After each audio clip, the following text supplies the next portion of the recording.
All right, everybody, we're now recording. Welcome back to another episode. This should be EP3, not EP2. I know it says EP2. Just know that it's supposed to be episode 3. So, what we're doing with this is doing the foundations of some of the ICT concepts that I've picked and used inside of my trading. ICT has helped my trading, but it wasn't the end all be all for me.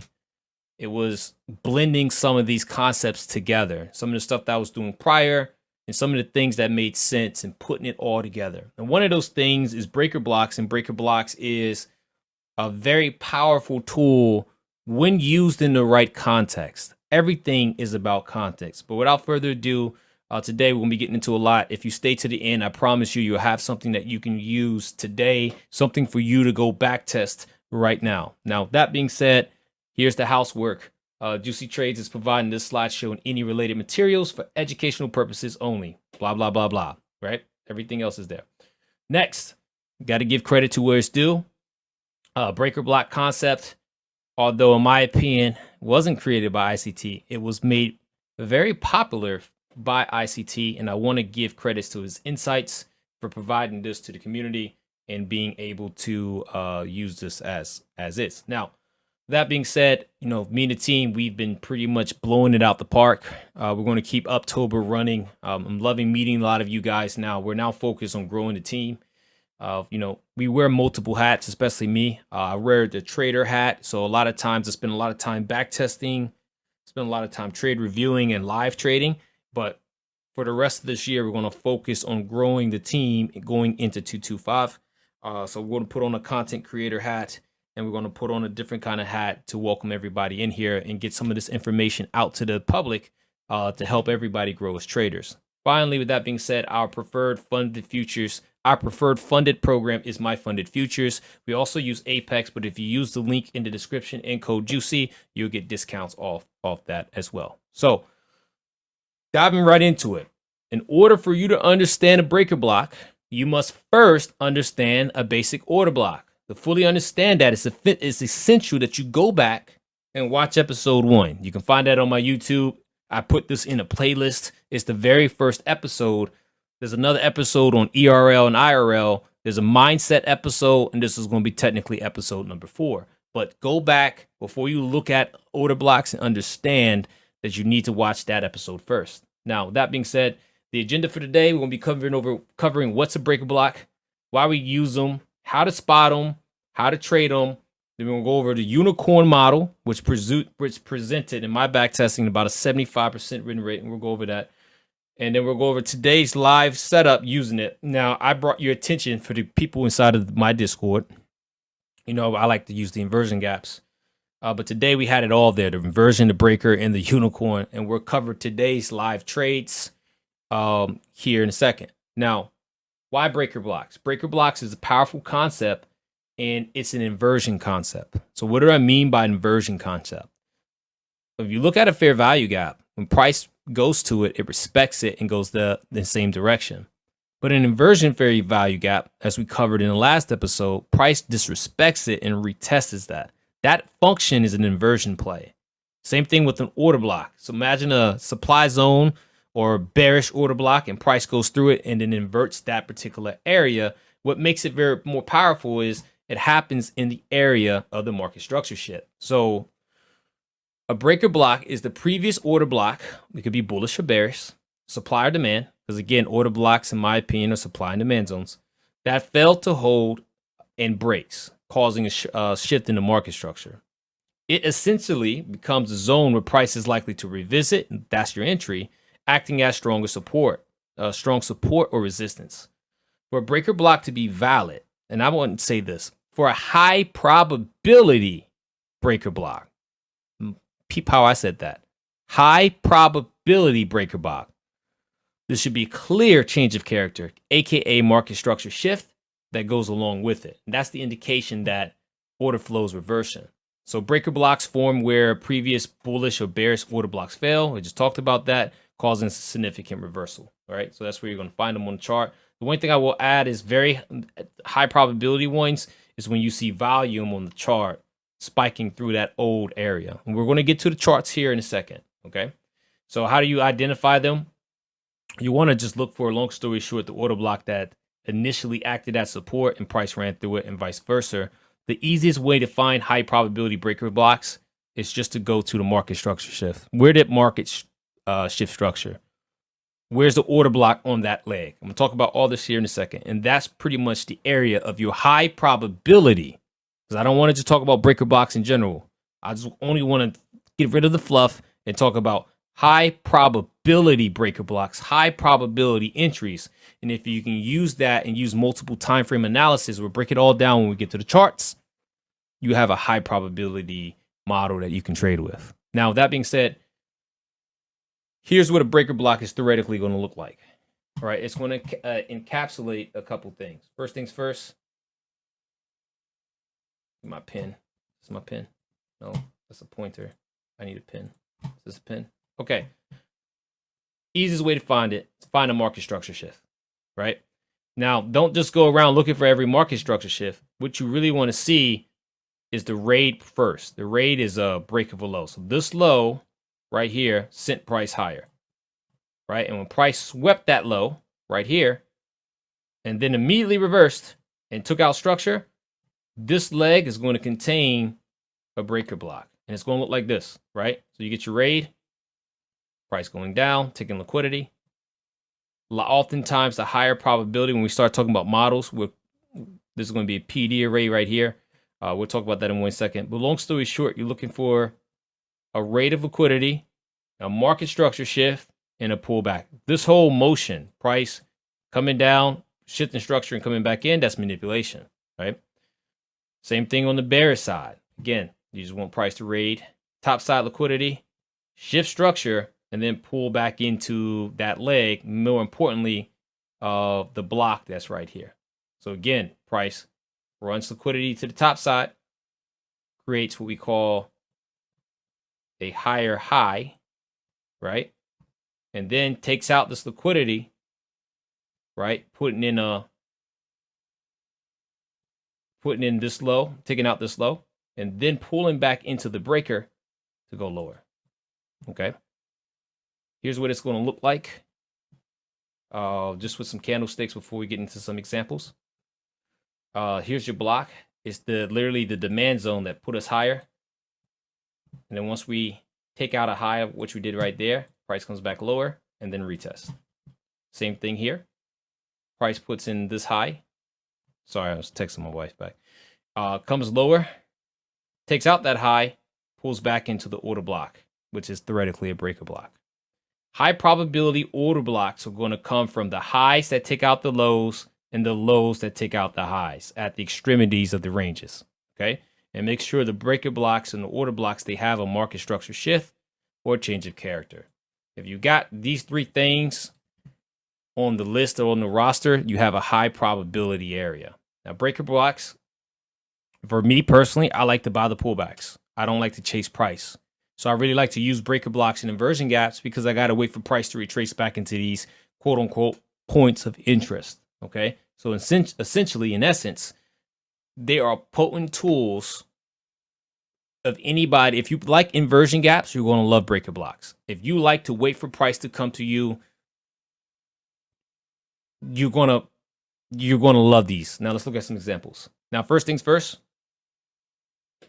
this guy to the left right here, this guy right here, this is what we call the NQ delivery man. So in the chat room, anytime you see this GIF, people getting paid, right? Long story short, we like to go from, we call PD array to liquidity delivery, right?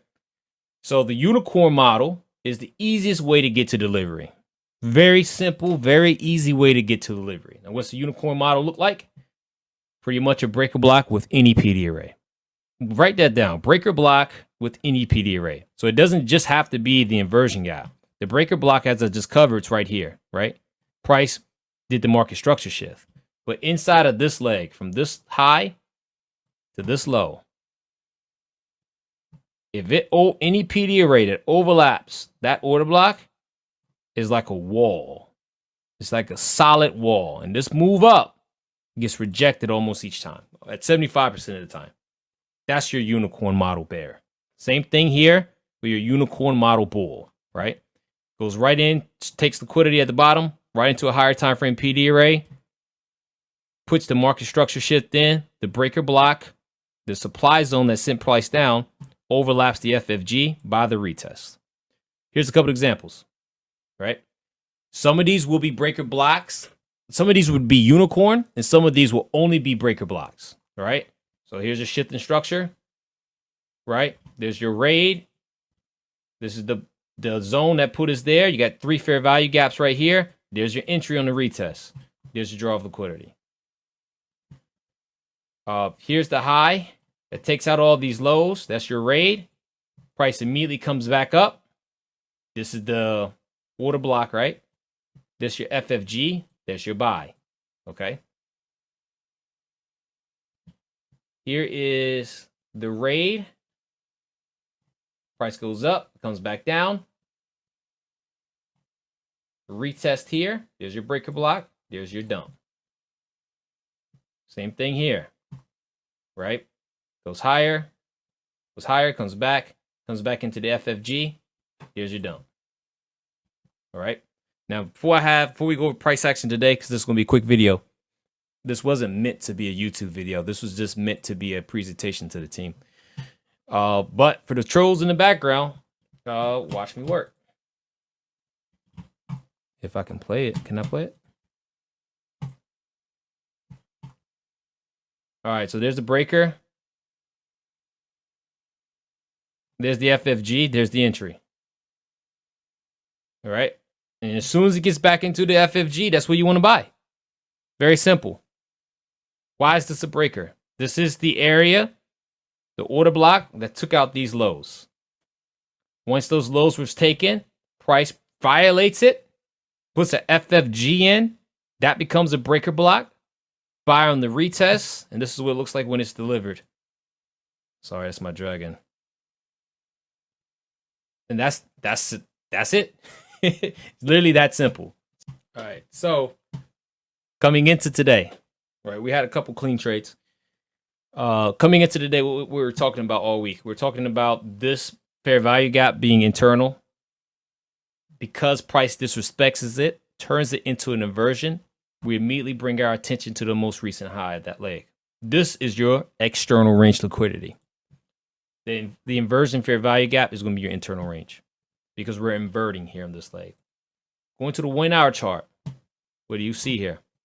Again, at this point, you would need to be a gold member to understand this fully.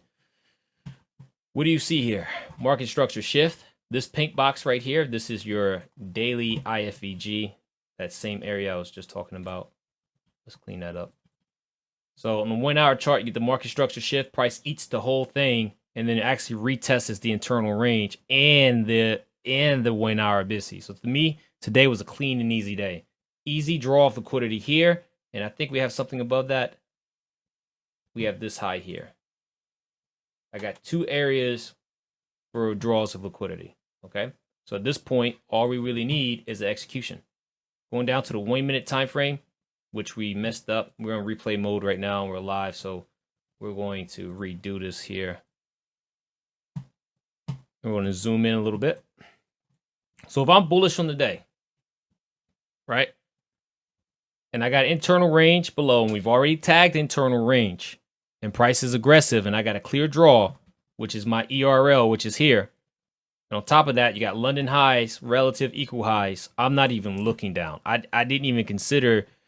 I'm not going to look down until you run these highs. Okay. So the way that I'm looking at it coming into today, I want to see a run on this low because, again, this is going to be covered in the lessons. This is the low that puts in this high, and this becomes a small dealing range. All right. This essentially becomes my sell side liquidity. All right.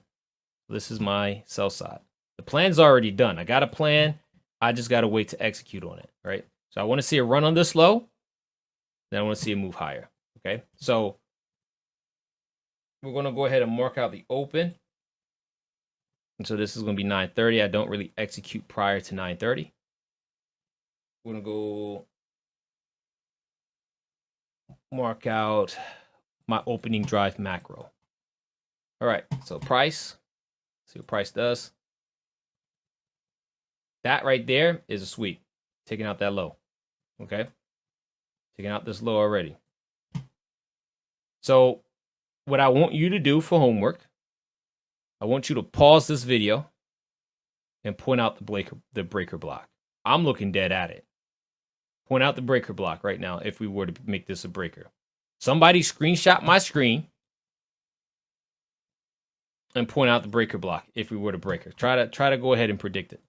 So we're going to keep going into market open. Actually, this forms another breaker. Point out the potential breaker right now, if you can. So let's see what we do. This is market open. And what just happened there? You got the sweep of liquidity. And what do you have here? Your market structure shift. All right. So you got a sweep of a low. Bullish on the day. Easy high side targets, which is going to be London's high. Already taken London's low. And then you're going to be looking for the overall daily target, which is 788, the external range liquidity. Took it out the low already. So since we got the market structure shift, this series of up close candles, that's your breaker. All right, that's your breaker. So let's see what price does. What did price do now? Here is an FFG.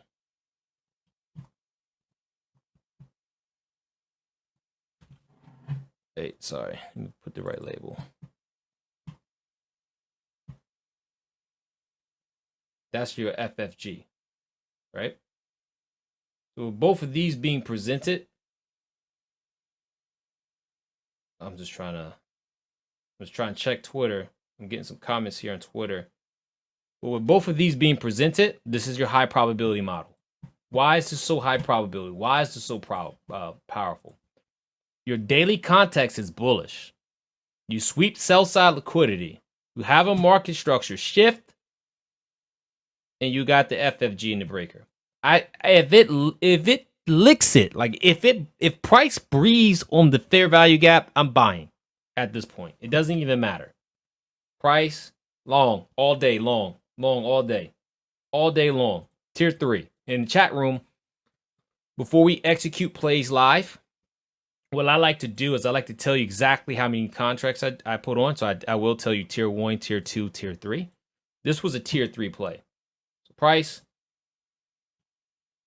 market open, plays around. There's your target 1. Question is, do we get both targets? I believe we did. There's your target 2. That's it. You a trader? It's time to go to the beach. That's it. You're done. You're done, son. You don't need to do anything else. If you can just focus on executing models like this and only bet on models like this, my God, you take it to a different level. Now, here's the other part of it. When you're done, you're done. Me personally, I kept trading. So I looked at this ERL as an area of sell side liquidity. So for me, this gap right here, inside of this macro is part of what we call our TRIL model, right? So I will entertain a reversal if price it inverts this area. So that means that this thing has to become an inversion fair value gap, okay? So price, that starts the inversion. Does it start here? Let's see. I'm short here. And this was a live call out to everybody. And from here, I'm going back to the 930 open, which is down here. The low right before the 930 open. Bam. And that's the day.